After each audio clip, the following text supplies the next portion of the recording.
The security alert came at 11:42 p.m. Vault door open. After hours, I didn't move at first. I watched the live feed from my office upstairs, the screen glowing against the glass wall that overlooked the editing floor.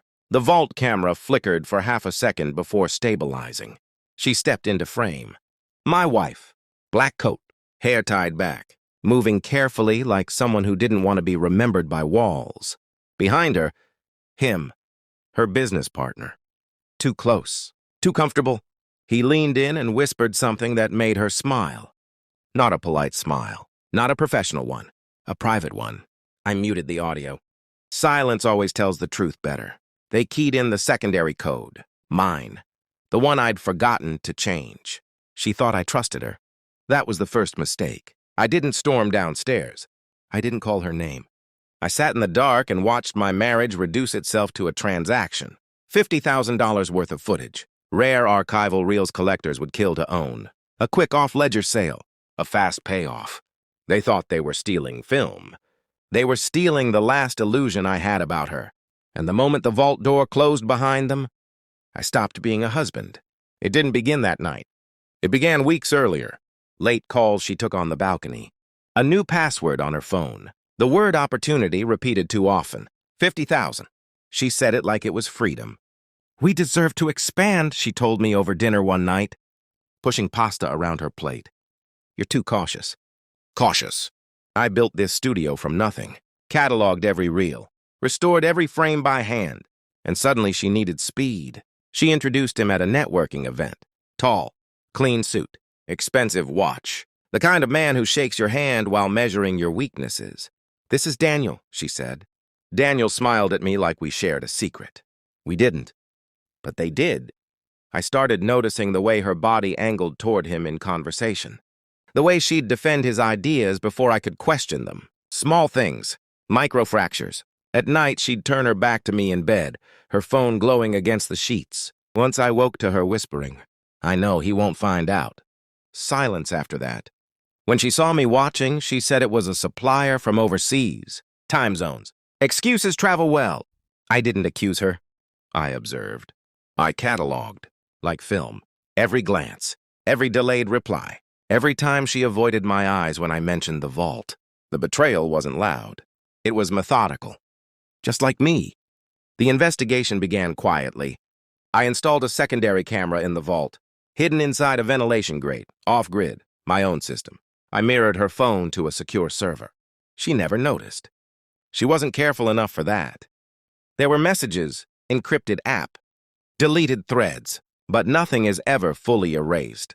50K confirmed. Buyer wants original negatives. After tonight, we're clear. Clear from me. I maintained routine. Breakfast together. Casual kisses on the cheek. Conversations about expansion and partnerships. I even complimented Daniel's pitch during a meeting. Watched her relax. Watched him smirk. They thought I was blind. The footage from that night replayed over and over in my mind. Her hand brushing his arm. Too familiar. The way she laughed. Low. Intimate. I checked financial logs. She'd accessed accounts I hadn't authorized. Transferred small sums. Testing boundaries. I let it happen. I needed them confident. Arrogant people rush, and rushing people leave fingerprints. The buyer's information surfaced through a trace on Daniel's email. A private collector. Offshore account. Illegal acquisition of protected film assets carries penalties. Severe ones. I compiled everything. Timestamps, transfers, messages, camera footage. A dossier. Not for the police. Not yet. For her. The hardest part wasn't anger. It was restraint. Every night lying beside her, feeling her breathe, knowing she was planning to gut the very thing we built together. And still, I said nothing. Storms are loud. Ice is silent. The evidence finished uploading at 3:07 a.m. A complete archive. Her messages. His promises. The buyer's confirmation of the $50,000 transfer scheduled for the following afternoon.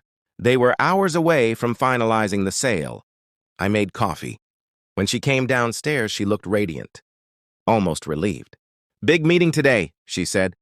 I nodded. So is mine. At noon, I asked her to join me in the screening room. Daniel was already there. Confident. I dimmed the lights. Pressed play. Vault footage filled the screen. Her face drained first, then his. No sound. Just images of them unlocking the door, handling reels, smiling like conspirators. I let it run. When it ended, I turned on the lights. No shouting, no theatrics. Anything you'd like to explain? I asked. Her mouth opened, closed. Daniel stepped forward. We were going to tell you. When? I interrupted. Calm silence. I slid a folder across the table.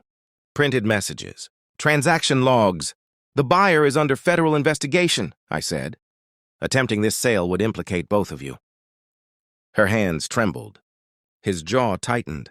I watched them understand. Not just that they'd been caught, but that I'd known. For weeks. I didn't call the authorities, I continued. Yet, the word hung there. I transferred the ownership of the studio yesterday. Her head snapped up. To a trust, I said. Solely under my control. Daniel's confidence fractured. You can't, he began. I can.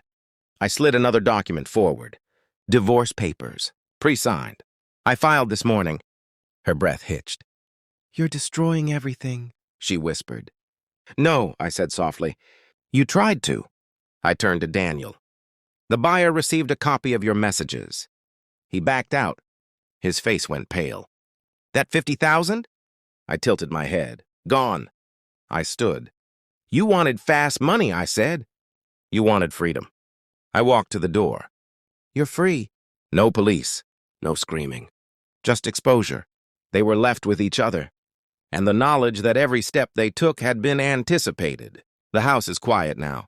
The vault remains sealed. I sit in the screening room alone, watching restored frames flicker across the wall. Film is fragile. Light passes through it, revealing truth one frame at a time. I replay that night sometimes. Not with anger, with clarity. She didn't betray me for love. She betrayed me for acceleration, for shortcuts. Daniel never wanted her. He wanted access. And now they have nothing. No studio. No sale. No illusion of superiority. I lost a wife. But I kept my legacy. Trust is currency. She tried to counterfeit it. And I closed the vault.